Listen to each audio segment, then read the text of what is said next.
This is Jamie Drummond for Good Food Revolution. I'm joined today by David Eiberg, winemaker at the wonderful Therianthropy project.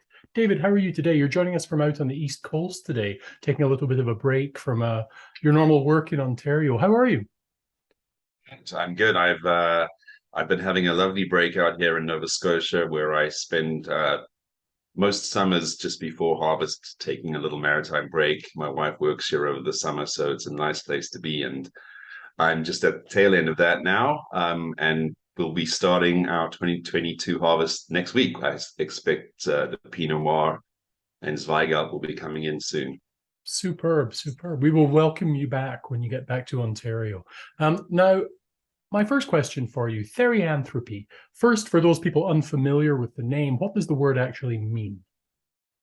The word means loosely the mythological process of shape-shifting. So it's a play on the ideas of shape-shifting between human and animal. And we sort of took that as took an extension of that for the shape-shifting that happens from grape juice to wine, and the fairly miraculous process that yeast perform in that regard. So it's a tongue-in-cheek, playful name for the winery, but it also speaks to that transformation process.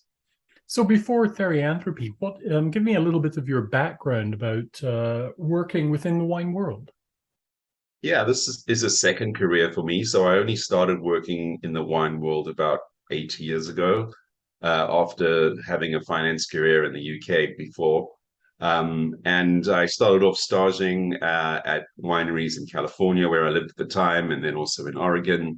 Went across to Burgundy and South Africa and did some harvests there. So I did, and some in Canada as well. So I did probably about 8 or 9 harvests, like doing 2 a year in North and Southern Hemisphere kind of thing, before deciding I wanted to do this full time. Enrolled at UC Davis and did the winemaking program there, and then we launched our winery 3 or 4 years ago. Now, how did Therianthropy come about? Because you have a number of partners who work with you on the project. Yeah, it sort of evolved. It evolved quite organically. You know, it started with me and my wife, and then we had another partner that eventually didn't stay in the group. He introduced us to Tim and Mark. Tim introduced us to Catherine. So it was sort of one person at a time. And what we were trying to do is make sure that we as a group had different skill sets, and that, for instance, I could focus on winemaking alone and wouldn't have to be thinking about selling the wine, which could be a difficult and stressful job. So we have two partners that sell wine full time. It's their job, it's their talent, they're somms, and they're great.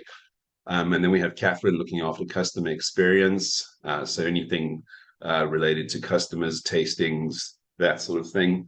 And then my wife Anastasia looking after the creative stuff. So in terms of like copy and characters and any of the creative work, she's firmly on that. So we just wanted to have different talents so that we could spread the workload around and make sure that managing and running a winery wasn't too onerous and stressful.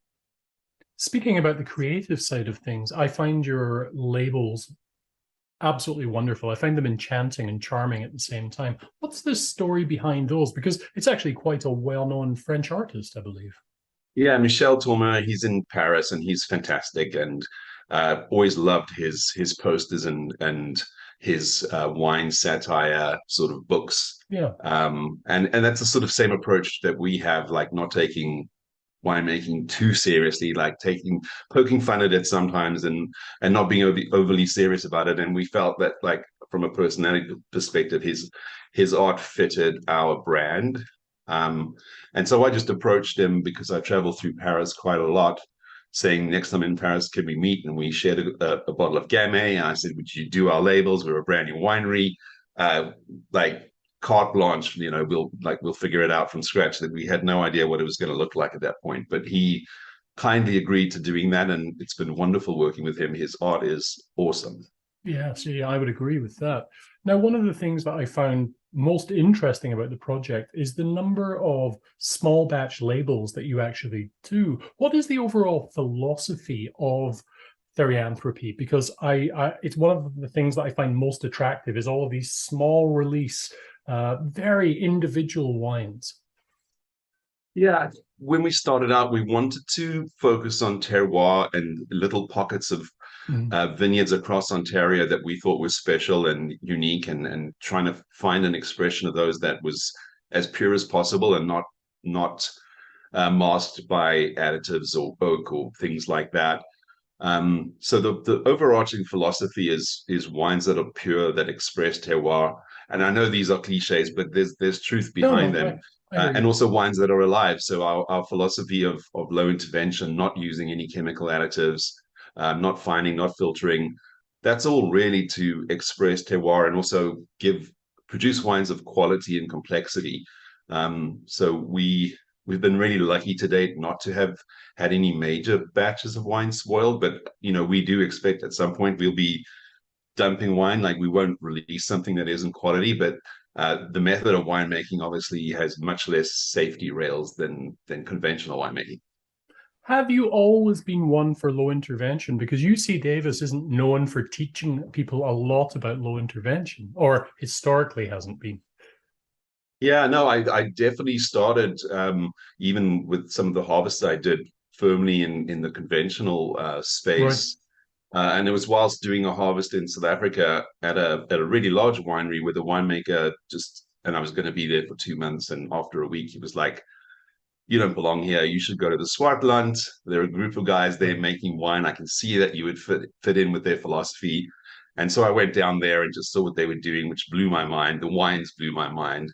And that's really where that shift to low intervention started.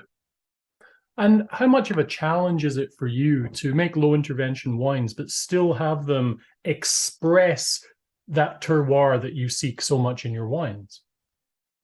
I think that the biggest challenge for us is to make sure we don't have microbial spoilage, so any Yeah. bad organisms getting in there. Our only tools there are keeping our winery really, really clean. And that's really a function of just using hot water. Like we don't use harsh chemicals to clean Right. equipment. So just keeping a really clean winery, and then also making sure that the vineyards that we buy from we have clean fruit. Those are I guess, our two biggest weapons in allowing ourselves to produce something that expresses terroir but doesn't have the faults that can Yeah. easily come in natural wines. So, what's exciting you a great deal right now? And I'm not going to do that cliche thing of asking you which is your favorite grape, your favorite fruit source, all of that. But what is really exciting you about this year with this upcoming vintage and what you have right now in the winery? Yeah, it's a very challenging year, and I mean I'm sure that you and your viewers may be aware of how much winter damage there was Yeah. across Ontario, and there are many wineries that won't be making any wine this year because their vineyards were Mhm. decimated. In terms of our 8 growers across Ontario, we probably have 3 that have no crop, and the other 5 have some crop. So we're probably looking at a 50% reduction in output this year. But what Oh, is hanging is really good quality. So I think the people that were lucky enough not to lose their fruit will have small, concentrated amounts of fruit available. So I expect like low output but really high quality wines this year. And I'm really excited about the Zweigelt and the Pinot that are coming in next week. Those two are hanging really, really cleanly. It's too soon to talk about the Cabernets. I'm not sure yet how yeah. they're going to be developing. But yeah, challenging in terms of volume, but I expect really good quality for what we will produce, which will be far less than usual. Excellent. And anything that's in the cellar or in bottle right now that's really floating your boat? Yeah, the Zweigelt, like we released it about 2 months ago, Hmm. and it was good when we released it. But I tried some about a week ago, and it was just singing. It's incredible how it's just transformed in 2 months from what was really a lovely, exciting wine to something much, much more complex. That gets me excited right now. Now, is that the label with the DJ Walrus character? Yes, he's a DJ and a shaman, and important to point that out. I He see. has a serious side and a fun side. That's the one, the DJ shaman ODX Weigelt, which is probably a month away from selling out, but we still have about a third of it left. Well, I'll try and post this video today, if not tomorrow, and try and get the word out there for the last of that particular wine. I really enjoyed it when I came to taste with you a few months ago. Yeah. This is actually a redo of an interview that we did 2 months ago, but the baffle on my microphone wasn't working, so our interview was ruined. So, David, thank you very much for joining us once again at Good Food Revolution to redo this interview. Your time is very much appreciated. Thank you, Jamie. Thanks a lot. Take care. Take care. Bye for now. Cheers. Bye. That is much better than the last time.